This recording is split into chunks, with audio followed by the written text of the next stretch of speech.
Arestado ang isang foreign national sa Batangas matapos umunong ibugaw ang malalaswang live stream ng mga kababaihan online.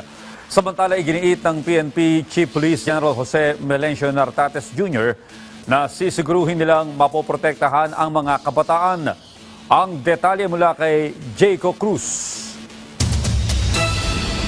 Patuloy ang kampanya ng PNP Anti-Cybercrime Group para panatilihing ligtas ang cyberspace sa Pilipinas. Sa isang pahayag, nagbabala ang pambansang pulisya laban sa mga cybercrime offenders. Iginiit din ni PNP Chief Police General Jose Melencio Nartates Jr. na walang puwang sa bansa ang online crime kasabay ang pagtitiyak ng kaligtasan ng mga Pilipino sa internet.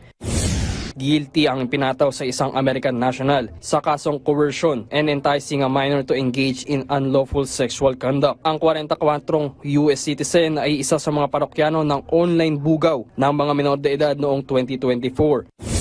Isa pang foreign national ang sangkot sa online kalaswaan sa bansa. Nasa kote sa isang operasyon sa Batangas ang isa namang 27 anyos na American national na bugaw umano ng mga kababaihan online sa isang cybersex den. Ibinebenta umano ng Amerikano ang malalaswang live stream sexual activities ng 7 na-rescue ng mga dalaga.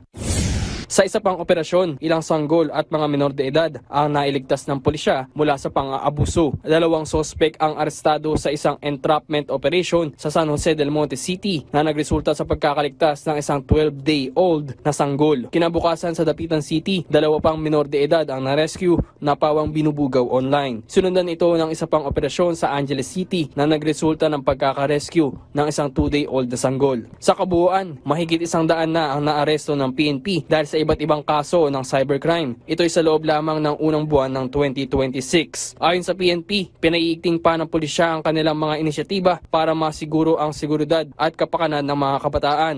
Binigyan diin ang hepe ng pambansang pulisya na hindi ito simpleng disiplina lamang. Giit niya, ito ay usapin tungkol sa proteksyon ng kabataan at tungkulin nilang protektahan ang mga pag-asa ng bayan. Kapag pinabayaan, para na rin anyang hinayaan ang mga bata na mapunta sa kapahamakan. Jayco Cruz para sa Pambansang TV sa Bagong Pilipinas.